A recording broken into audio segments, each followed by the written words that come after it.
Welcome to the Mark Dolan Show. Now, they may have been just 7 miles apart this week, but Princes William and Harry couldn't be more distant as the publicity-hungry Duke of Sussex resumes his world privacy tour and shameless effort at self-redemption with a 4-day headline-grabbing trip to the UK. Now, Harry thinks that he's on a peace and reconciliation march, but all this amounts to is a shallow and transparent ego fest. Now, it's the understanding of the Mark Dolan Show that the proposed meeting between Charles and Harry is still on the table. That's right, folks. Harry's here for 4 days, and it's still possible that Charles and Harry will meet. Of course, as we heard from Lady Colin Campbell in yesterday's show, if it happens, it can't be kept secret. We will all find out about it. If it happens, and if you want my prediction, I think it's 70-30 in favour of this meeting happening. There's one person that won't be happy and who wishes no part in this sickening soap opera, this charade, this farce. And that, of course, is the Prince of Wales, Prince William. Hell will freeze over before he ever grants the prodigal prince an audience. And any peace deal struck between Charles and Harry will be unilaterally torn up when William becomes king. When William is the monarch, when he sits on the throne, which I hope is many years from now, there will be no ongoing arrangement, any entente cordiale, as the French say, between the people of Montecito, the Markles, and the royal family, the Windsors. It ain't going to happen. The peace deal brokered by Charles and Harry will be worthless when William becomes king. Now, following the book Spare, in which Harry mocked William's hair loss, claimed that as he's aged, he now looks less like his mother, which is a very strange thing to say. Following revelations in the book about a punch-up that the two had, which, by the way, Harry lost completely because he's an incredible wimp. And in this book, Spare, Harry characterised his brother William as a heartless, cold fish and his sister-in-law Catherine as a horrible sister-in-law to Meghan. So with the book Spare, Harry long ago burnt his bridges with his only sibling, William. Well, to make matters worse, it was poor William on his way to church one Sunday who had to deny to a journalist that the royal family is racist.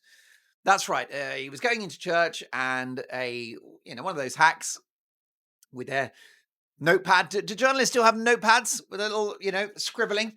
I certainly worked with print journalists in the past and they were taught shorthand. Do any of you do shorthand? Let me know in the comments about shorthand.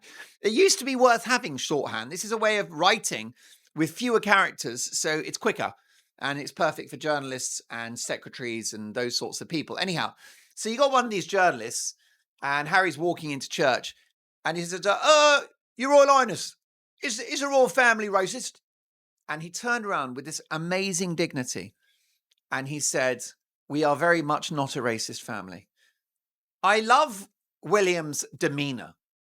And I love his turn of phrase. It wasn't a kind of, no comment, get that camera out of my face. It wasn't churlish. It was patient, reasonable, discreet, and suffused with respect. We are very much not a racist family. That's actually poetry. Shakespeare, eat your heart out. That is a beautiful chunk of language.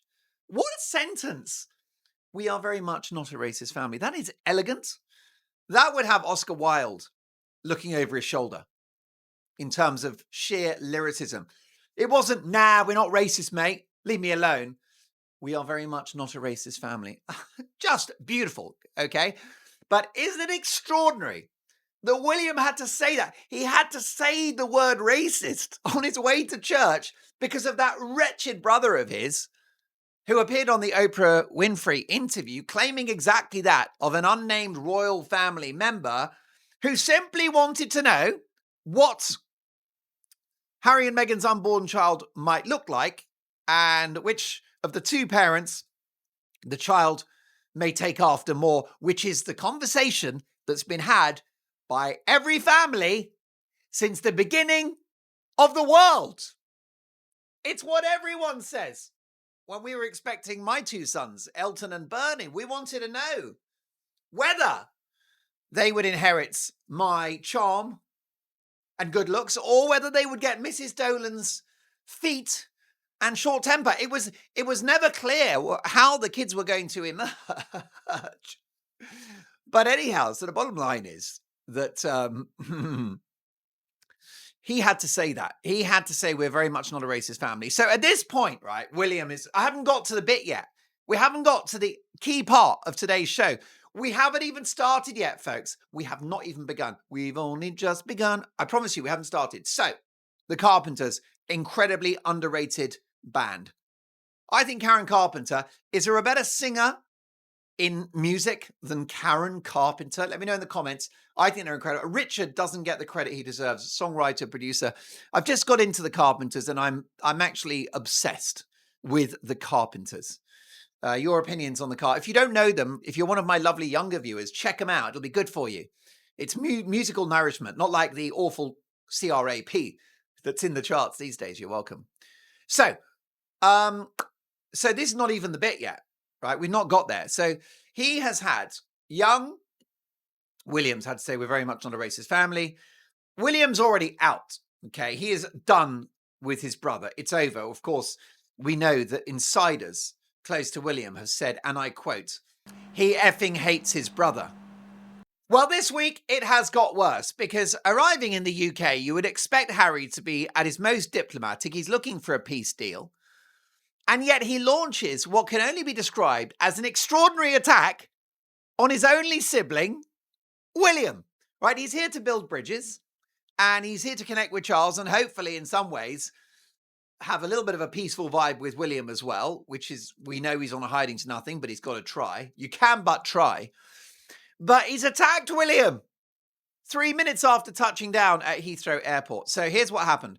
This is the WellChild Awards, which is an incredible award. It might be one of the greatest awards in this country because it celebrates children and teenagers who have faced extraordinary physical challenges, health challenges, injury, accidents. Amazing, amazing, inspirational young people that are the finest among us. So I love the WellChild Awards. I would happily do anything for them. I would host events free of charge. Just provide a nice car would be, and I do have dietary requirements. I'll take a fillet steak and triple cooked fries done in beef dripping would be nice. Tallow would be. If you could provide a suit, I'd appreciate that. Tailor-made would be. So, limo, a good meal, and maybe just a bottle of champagne. Make it a case as a thank you at the end of the. That's all I'll take. I won't take a fee. I will not take a fee. I'll take a Mercedes-Benz chauffeur, and I'll take a Gordon Ramsay steak and Savile roast, and that's all I need. But I mean, seriously, I really, really do respect the WellChild Awards, and I love those kids and those teenagers. They are the best. So Harry, you won't believe this. He's talking to one such very brave youngster called Declan Bitmead, who's a very impressive guy. He's 17 years of age. He's from Oxted in Surrey, which is just outside London. And he was honoured with the Inspirational Young Person Award at the WellChild Awards this week. And this is a very, very special award. Of course, the awards generally aim to celebrate resilience, courage, and community spirit. Here's what's Declan's story. You need to know about Declan to understand why what Harry said is so wild. You will not believe this. Are you sick of biased news? Well, so am I. And that's why every morning, with my big cup of decaf in my Father's Day mug that I actually bought for myself, I read Ground News. It shows how stories are covered differently by the left, the right, and the centre. Take this one, for example, President Donald Trump's tariff crusade. Some outlets say that he's mad and is wrecking the economy. Others say that he's standing up for American jobs and will triumph. Well, Ground News shows both sides and lets you decide, because it turns out you've got a brain! Who knew? So try Ground News. Go to ground.news/Dolan or click the link below. You will get a 40% off discount from the Vantage plan. 40% off for the plan that I use for unlimited access. It is a game-changing way to consume the news. And more importantly, it will make you sound very clever at dinner parties. Ground News is subscriber funded. No billionaire overlords pulling the strings. Just the unvarnished truth from every angle. What's not to like? That is ground.news/Dolan. I'll drink to that. So at the age of 6, this young man, this teenager that Harry's talking to at the WellChild Awards, right, is called Declan. And at the age of 6, Declan suffered from Stevens-Johnson syndrome, a severe reaction to medication that resulted in this poor guy losing 96% of his skin, hair, and nails, right? This remarkable chap, Declan Bitmead, has lost 96% of his skin, his hair, and his nails. 6 years old. Can you imagine? I mean, I've got 2 kids. And when they were little, if they fell over and scraped their knee, I was in the emergency room. You know what I mean? You worry about your kids so much, don't you? They're big now. And they go off to the gym or up to a party, or they go up to school on bicycles. And I'm in fear, permanent fear, because I think all of it's so hazardous. So when you're a parent, all you do is worry about your kids. Well, can you imagine what this young man, Declan's parents, went through when at the age of 6, when he should be in a sand pit making sand castles and having water balloons and having fun at school, he loses 96% of his skin, hair, and nails. It's absolutely devastating. And can you imagine the pain, the physical pain for little Declan, a 6-year-old child that is not built for that level of pain? So at the time, Declan briefly needed life support, and doctors gave him a 20% chance of survival. So let's just have it as it is. Let's have this right, as they say in London. Let's have this right. Right? Let's have this right. Declan is a rock star and a hero because it is 80% likely that he would not prevail, and he's lost 96% of his skin, hair, and nails. And he's come through it. And now he's 17, and he's a very, very fine young man. He's wearing a brilliant suit, a 3-piece suit, great sense of humor, clearly highly intelligent. He does have the legacy of that illness. He lives with permanent sight impairment and continues to face significant health challenges. Of course he does. His body was decimated when he was 6. And isn't it devastating that it was medication? Because normally when you take medication, that's obviously there to make you better. And the idea that a medication can hurt you is truly counterintuitive and truly horrific. It's everyone's worst nightmare. You know, when you look at on the box of pills and it says, rare side effects, and you never expect it's going to be you, but it will be someone. And it was this lad. But he's no victim, right? He's a really, really cool guy. He refused to be defined by his illness. He relearned to walk. He had to learn to walk all over again. He relearned to read with impaired sight. He learned to write. And he found ways to actually give back, right? This is a guy that you would expect to just be, understandably, you got to look after me now. I've been to hell and back physically. You, the world, are going to take care of me. Well, that is not his attitude.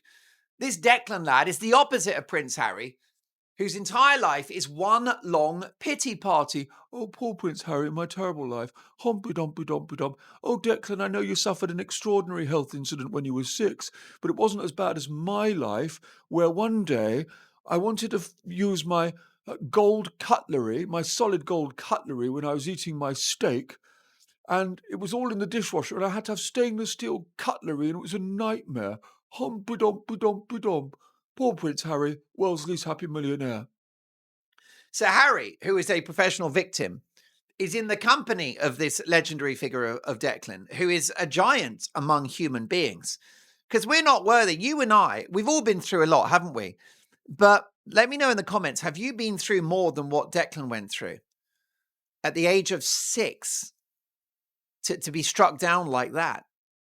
And lots of you do have health issues. And do you know the nicest thing about the comments? Well, everything's great about the comments because it's just so important, this community that we're building. And I love it when you disagree with me. I love it when you point out my mistakes. Yesterday, I was talking about William when I meant Harry, which is a really, really, I'm calling William a sort of arrogant, spoiled crybaby. It's like, not William, it's Harry. I do mix them up, but I do know that they're very different people. But by the way, so I'm going to get to this conversation that William had with Declan. This was absolutely key. But what's lovely in the comments is that some of you do say that you have health issues. Some of you are in and out of hospital. You've got conditions. We know about beautiful Janet, who's been battling cancer. We love you, Janet, so much. And I don't have an update on your health journey, but if you're able to, send us a comment. Let us know how you're feeling, because Janet reached out to me some time ago via the comments saying that she was coming to the end of her cancer battle. We love you, Janet. But there are lots of people. I've got viewers with mental health issues, severe depression, and a few of you say that the show lifts your spirits, and that is all I need to know. That's all. It doesn't lift Mrs. Dolan's spirits. The walls in this house are very thin. She's got to listen to this stuff. By the way, the singing, yes or no to the singing? What do you think? Some people love the singing. Some people don't like the singing. So it's a huge dilemma. What I might do, I think I might do a separate channel called Mark Dolan Sings. Shall we do that? Shall I launch a separate channel for the fans of the shower singing? Maybe that's what I'm going to do. We launch a separate channel called Mark Dolan Sings. Let me know in the comments, to sing or not to sing. That is the question. So, Declan is an incredible boy. Okay, that's it. He's got he's had this illness.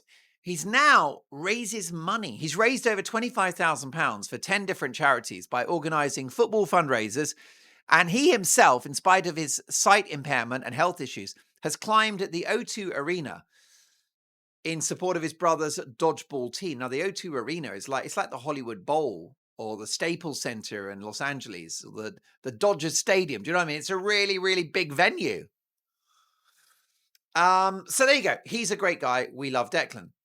So Harry sits down and talks to Declan, who, let's be honest, shall we be honest, has this lad, right, Declan, has he not suffered enough without blinking Harry turning up? Oh, hello, Declan. Can I tell you about my terrible life? My father wasn't very affectionate, you know. He didn't hug me very often. And, you know, my brother, he's so bald these days and doesn't look like Diana anymore since he's got older, and he's got a really nasty stare. It was really unkind to me when I was growing up. Did you know, Declan, I don't want to hear about you losing 96% of your skin and hair, because I need to tell you about the fact that when I was growing up, I was called the Spare, which meant that I wasn't immediately going to be king. Lots of other people would have to die first if I became king, and I was the Spare. And what that meant was I had all of the privilege of being in line to the throne and none of the responsibility. So my life was going to be one long party like Princess Margaret. But because I'm such a professional victim, I've managed to spin it as being really bad at being a Spare, and it was like really like drawn the short straw. Do you know what I mean? At which point Declan's like, listen, Harry, can we get, I've got another fundraiser. In fact, I'm going to voluntarily climb the O2 again just to get out of this tedious conversation, right? William wants out. William wants nothing to do with Harry. Declan wants nothing to do with Harry. Declan wants out. Declan's like, this is worse. This conversation with you, Prince Harry, it's worse than what I went through when I was 6. Seriously, just take me back to the shedding of 96% of my skin. I would pray for that outcome rather than listening to another minute of you warbling on about your terrible life. Well, poor Prince Harry. So, here we go. They're having a conversation, and Harry's making small talk. And the first thing he says, he makes a joke about Declan's sight impairment, which I wouldn't do, is all I'm going to say. Each to their own. I'm not going to cancel someone for an awkward joke, because as a comedian and broadcaster, I've made a few mistakes in my time and have said foolish things that didn't get a laugh and may have been ill-judged. So, you know, there but for the grace of God go I. However, for Harry, for someone of his experience and profile, he says to this almost blind young man, he says, oh, it's great that you can't see me because I've got ginger hair and an ugly beard. I guess it's a bit of humor. That's fine. I find it a little ignorant. I wouldn't try to convince an almost blind person that they're lucky to be blind. I don't think it's the best move to go, it's lucky you're blind because I'm a right ugly so-and-so. No, I don't think so. I think that if you are close to someone that's blind or has a disability, I think that you're allowed to do the jokes, but you have to get to know them first. They have to be very close to you, and then it's going to be like banter, like what I was saying yesterday about. Do you remember when I was talking about political correctness? I was saying that when men get together, they abuse each other, and it's their way of saying "I really like you." So when men are in the locker room or in a sports team, or even at a work event or something, men will say, because oh, there's Fat Steve, Ugly Bob, um, and other such. I don't want to, it's a family show. I don't want to enter any adult themes, but the male humor, the banter is pretty, but I think you need to know someone before you can make jokes about them being blind is what I would say. And I wouldn't recommend that the king's son, right? Harry, don't do it again. I think it wouldn't be great to make jokes. But anyway, he did. So he said, lucky you're blind because I'm an ugly so-and-so with a ginger beard. Fine. That's not the bad bit. Strap yourselves in. Harry asked Declan about his family, and Declan revealed that he's got a younger brother because Harry said, have you got brothers and sisters? And Declan said, yeah, I've got a younger brother. He's 14. He turns 15 next month. And Harry says, does he drive you mad?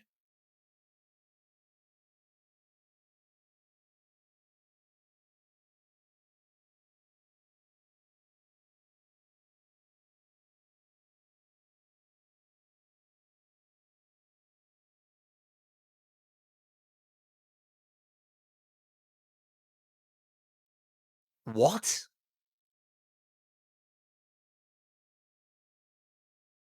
Don't even know what this is, by the way. What? Does he drive you mad? What a strange thing to... That's the thing about Harry. He's incredibly strange. What a strange man Prince Harry is. He's a very, very strange guy. He's with a 17-year-old that's almost been blinded because of a disease he got when he was 6. And he does a, it's great that you're not blind joke. And then suggests to this kid that you hate your brother. Because, of course, Harry detests his brother, which is, by the way, pure jealousy. Harry is riven with jealousy for William. He's consumed with jealousy. Why? William's better looking. William is, let me know in the comments, William is way better looking. William is way, way better looking. He's so good looking. Well, in my opinion, I'm not a gay man. I'm not a gay man. I'm not a gay man. I'm not one of the gay men. I am not one of the gay men.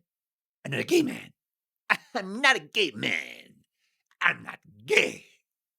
I promise you, brother, I am no gay man. Woo-hoo! Hot dang right. So, I've always been, I love the ladies, particularly Mrs. Dolan, to whom I bequeathed the rest of my life. The kids, Elton and Bernie, they got my charm and good looks. They got Mrs. Dolan's feet and short temper. But the thing is this, careful. And also the propensity to ingrowing toenails, to which Mrs. Dolan is a martyr, let me tell you. She hobbles at the best of times. It's like a aging geisha girl from 1930s Japan. It's pretty wild. Welcome to my world, folks. You don't want to see how much. Almost all of the proceeds of the Mark Dolan show go to the chiropodist. It's the bunions. You've got the calluses. A world of fungi. This is Athlete's Foot Central. Okay, look, we need to get on with this. We've got work to do. As usual, I don't want to fall out with you guys because we are family. But you've interrupted me. I'm trying to get this story across. So Harry says to Declan, does he drive you mad? What a strange thing to say to this young man. Harry is weird. And he's clearly doing what psychologists call Now, listen, I always forget the words and then you tell me in the comments, but you know when the way you are and then you put it on the other person. And I know you're you're yelling at me now in the comments. Well, there seems to be always one moment in every show where I'm stumped for the word, but it's when it's you and you put it onto them. Shall I look it up? Let's look it up. Come on. Let's do this. It's important we get the facts straight here on the Mark Dolan show. What do you call when someone accuses you of what they are guilty of? I know you're telling me in the comments already, but let's look it up. Projection. There you go. That's it. I think it was worth looking up, wasn't it? We need a closure on that. So Harry's projecting onto Declan. Harry shouldn't be projecting anything onto Declan, but have you noticed that this encounter is immediately about Harry? So the joke is about Harry and the fact that he's going bald and he's got the ginger beard. The blind man joke is about Harry. And then Declan reveals he's got a 14-year-old brother, and Harry must impose his will on Declan by saying, "Does he drive you mad?" Which is 100%. That is exactly what Harry is guilty of doing there, is that he's projecting onto someone else. And he's using this boy, this event, right, the WellChild, this is Declan's moment. This could be one of the proudest moments of his life. And yet Harry has brought it back to him and decided to use Declan as a vehicle by which he can attack William. And that's what this is. And that's what today's show is all about, is a wild attack on the part of Harry on William whilst on British soil. And it shows how self-destructive Harry is. That it's quite clear that William's done. William's out. Okay, we know that. But if you're Harry, you think, all right, well, look, I'll just, for the rest of my life, I'll do everything I can to build bridges with William. And maybe if I give it 10, 15, 20, 30 years, I'll chip away. And eventually William will just say, do you know what? You've been wearing the hair shirt now for 3 decades. Let's get a beer and let's get a good one. Let's get a Budweiser, which is the king of beers. We know that because it says king of beers on every bottle and on every can. They're very welcome to sponsor the Mark Dolan show. Did you know that we have 2? Did you know I'm not Meghan Markle anymore? I'm Meghan Sussex. Did you know we've actually got too many sponsors? We have multiple. They're fighting to be on the Mark Dolan show. So happy with Ground News. What a product. Ground News will fix the world, because what Ground News does is it gets everyone out of their echo chamber. So if you love the president, then you see Ground News, you'll read stuff where the president doesn't look so good. And that's healthy for you because you get an overview. And then if you hate the president, well, then you read Ground News and you'll find articles where he did some good things. So you see, it's good for everyone because it gets us out of our echo chamber. We have that in Britain. We've got a prime minister called Keir Starmer. I'm not a fan of his, but I read Ground News, and some of the articles are like, Keir Starmer did this and he's rubbish, and I tend to agree. But I'm forced to read other articles where he says, but then he did this other thing and it's really good, and well done, Keir Starmer. And that's really healthy because then you don't demonize one or the other, because they're all, however crazy they are, they're all doing their best, really. Anyway, we all need to come together. We don't want division. And that's what Harry is all about. And he is absolutely reflecting. He is projecting onto this boy whose special day it should be. So Harry says, does he drive you mad? And Declan gives an ice cool response, because Declan is a total rock star. I think when Declan's older, he'd go into acting and play James Bond, because he is so cool. Because he says, no, he doesn't drive me mad. We get along just fine. That's what Declan said. Now, Declan's in the company of Prince Harry, one of the most famous people in the world, and the son of King Charles, the grandson of the late Queen Elizabeth II. And yet, Declan is like as cool as you get. And Harry's like, does he drive you mad? And the instincts, if you wanted to like please this celebrity, because when you're around celebrities, the instinct is just to go, yes, sir, no, sir, 3 bags full, sir. The instinct would be to say, does he drive you mad? Yeah, he does. He drives me mad. Nah.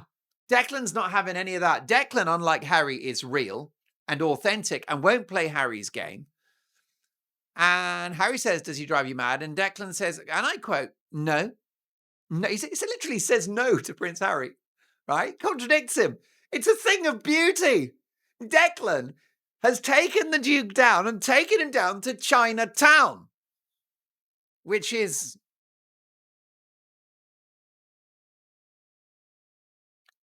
a little area, a little arrondissement of a major Western city that contains a predominantly East Asian community eating Oriental type dishes, a lot of soy-based snacks. So that's it. So Declan's taken Harry down to China. He's so relaxed, Declan. He's really relaxed. He says, no, he doesn't drive me mad. We get along just fine. He then adds, to add insult to injury, he said, you know what? We're actually like friends. Now, Harry, at this point, his whole world has collapsed because he's had to witness somebody that's got a brother that actually, where they like each other and they got a good relationship, and the only reason why Harry hasn't got a relationship with William is because of Harry. That's why Harry is in the situation he's in. He's made his bed, he's going to have to lie in it. He's responsible for this SHIT show that is his life. And he's responsible for the fractured relationship with William. If he hadn't abused the family in the book Spare, made those accusations on the Oprah interview, mocked Queen Elizabeth in the Harry and Meghan Netflix show, then William and Harry would be like that. They would be like that and that and that. They would be so close. And it would be a really great thing because Harry would have been there to help William when Catherine was battling cancer. And Harry would be there now to help William as he prepares for the throne, which I hope is many years from now. But Charles is in his 70s. He's battling cancer. I'm afraid to say, if I was William's brother, and we would be on good terms because I love William, and I think he's way more good looking than Harry. I really do. And even the bald stuff, you know what? He's gone with the flow. Exactly like early Elton, right? Early 70s Elton. Elton just let the hair fall out. And how cute did he look? He was scrumptious. Early 70s Elton, I would argue, quite handsome. Relatively handsome. With the big glasses and the cherubic face, and the incredible angelic voice, the ridiculous musicianship, and the bald head. It wasn't a problem. Is Elton John the first globally successful musician that was bald? Because, I mean, it's impossible. The music industry will not allow you to be successful as a bald man, but Elton did it. Oh, you'll think of others, no doubt. But anyhow, I think that William is way better looking than Harry. So Declan, turns out, loves his brother and says, no, we get along fine. We're like friends. At which point, Harry's world falls apart. And he's humiliated. He's been humiliated by a 17-year-old. And Harry says, I love the correction. Oh, I love the correction. Right now, this is exactly like Meghan on With Love Meghan, because you'll notice that when people do stuff that's beyond her control on the show, when the guests say or do something, she's like, I love that. So she's like, do you want to put milk in the pancake mix? And the chef will be like, no, I don't use milk. I love double cream. And she's been humiliated. When that happens, if anyone disagrees with Meghan, if she makes a suggestion to which they don't yield, if she can't impose her will and get the chef to put milk in the pancake mix, and when they say, no, I use cream because I'm a professional and I actually understand how cooking works, unlike you inane, gormless fraud. Okay. Meghan is an inane, gormless fraud. That's what she is. Inane, gormless, inane gormlese fraudo. Inane gormlese fraudo. Which is, by the way, Latin, Italian, Spanish. I don't even know what this is. Right. Please don't damage the studio. Right. So this is quite extraordinary. So Declan says, no, we get along fine. We're like friends. And Harry says, I love the correction. And that's what Meghan used to do. She'd be like, oh, I love that you use cream. And whenever Meghan says, you watch that show, whenever she says, I love ... it means that she's been thwarted and she's embarrassed and she's trying to recover her dignity. And so Harry has been with Meghan too long. He's picked up her habits. He's got her victimhood. He's got her narcissism. He's got her cruelty. He's got her lack of empathy. Harry has become Meghan. She's infiltrated him. And he is now her useful idiot. So Declan says, no, we get along fine. We're like friends. Harry's humiliated and says, I love the correction. But then he keeps digging, right? Harry is determined to impose his will on this boy. And Harry says, you know what, though? Siblings, hey? Right? So Harry's fishing. Harry's trying to get Declan to say, yeah, they are a nightmare. I hate my brother just like you hate William. But I'm afraid Declan won't play ball with that because he doesn't respond when Harry says, you know what? Siblings. Essentially, Declan is like, yeah, whatever. Who is this idiot? That's what Declan's thinking. Who is this chump that I'm having to deal with here? Do you not think I've been through enough in my life without this numpty turning up and ruining my day? Harry then says, you're not at the same school then? Or are you in the same school? Oh, no, he says, so Harry says, yeah, you're not at the same school though, are you? So Harry's seeking more division, trying to suggest that they go to different schools, therefore they're different people and therefore they're not compatible. You're not at the same school though, are you, right? There's a golden rule in life. When you're in a hole, stop digging. Well, I'm afraid Harry is about close to the equator now, or the Earth's core, right? Because Declan says, yeah, we are at the same school. I mean, Harry's crashing and burning at this point. And he goes, oh, you're at the same school as well. And then he says, that sometimes makes it more challenging, doesn't it?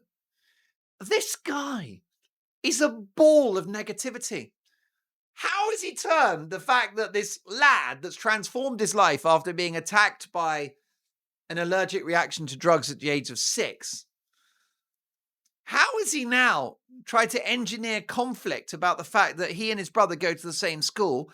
It's the loveliest thing. It is the nicest thing in the world for two brothers or two sisters or a brother or a sister to go to the same school. It's the best thing ever to have your sibling in a school. But as far as Harry's concerned, as he is literally a nuclear weapon of negativity, he is a negativity grenade waiting to explode at any moment. Harry says, you're at the same school as well. That sometimes makes it more challenging, doesn't it? At which point, Declan's like, I'm out of here. I'm done. Thanks, but no thanks. Right? Not literally, but you can just see that the boy has disengaged. He's not playing ball with Harry. He's not playing Harry's game because he's realized what Harry's like. He's got the measure of Harry, which is that Harry is egocentric, self-absorbed. He's a narcissist, a narcissiste, and he's not having it. And it's just brilliant and well done. And that's why this Declan lad is so great and why it's so shocking that Harry, I think even if he's not intending to, he can't help but attack William. It's like Tourette's syndrome. Do you know about Tourette's syndrome? That's when people unexpectedly jerk their body or they say certain words, sometimes swear words. It's called Tourette's syndrome. It's actually, people laugh about it, but it's a tragic condition. Well, Harry's got Tourette's about his family and about William. And don't forget that this agenda against William has been there for so long. In his 2023 memoir, Spare, Harry wrote that upon arriving at Eton, it was so difficult for him because William was there. Well, you're so lucky that your older brother was there. When you go into a new school, to have a sibling there, a blood relative, is the nicest thing in the world because they'll pick you up off the floor when you've just been beaten up for your lunch money. And they'll replace your pencil, which has been broken by some, rival in the classroom. And they'll, take you on a little tour and say, that's where we have our lunch and that's the science block. It's the nicest thing in the world to have your brother there. But oh, no. Harry was so unhappy that William was there. Well, why? Because he was being outshone by William. Because William was the older boy. And obviously at school, the older girls, the older boys, they have status. And Harry hates that. So Harry's attitude is, I go to Eton and I'm even a spare at Eton. Suck it up. You're the youngest. I'm the baby too. I'm the youngest of 4. And therefore I'm the most junior partner in the family. I accept that. That is the law of the universe.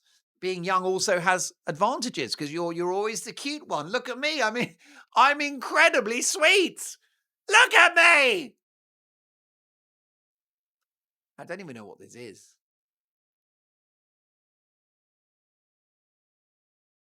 What are these things? Right. So we're going to wrap things up now. You guys have got things to do. We've all got things to do. A massive video coming tomorrow, by the way. But look, I think there may be a meeting between Harry and Charles, and I'll be reporting on it with giving full analysis. But Harry went to Eton and was unhappy that his brother was there. This is Eton, by the way, one of the elite schools of the world. $80,000 a year in fees. $80,000 a year in fees, and he's unhappy going to Eton. Here's the quote from the book about being at Eton at the same time. It's one of the finest public schools in the world, which has been played host to 20 British prime ministers have been to Eton. And great authors, entertainers, the lot. It's a great school. So Harry's quotes about Eton in the book. Willie. By the way, don't call him Willie. He's going to be king. How dare you? You should call him Prince William, actually. You should call him Your Royal Highness. Because you're not equal to William in my view. I don't just think that William is more handsome. I think he's way smarter and he's emotionally stronger. Which is why when William becomes king, he's going to take Harry down, take him down to Chinatown, which is a predominantly East Asian community within Western cities. It's almost like a microcosm of China, but somewhere else, where they have dim sum and they eat with chopsticks, which is basically two wooden sticks. And nobody that's not Chinese has ever successfully used them. It's impossible. Can you use chopsticks? Forget about it, as they say in New York. Forget about it. I still can't use chopstick. Look at this. I mean, seriously, if I want to lose weight, I just use chopsticks and I'm Kate Moss in like 11 minutes. I swear to God. Right. We're going to wrap this up. But in the book, Harry quotes, Willie had told me to pretend I didn't know him. For the last 2 years, Eton had been his sanctuary. No kid brother tagging along, pushing up on his social circle. For God's sakes. He goes on that he was deeply hurt.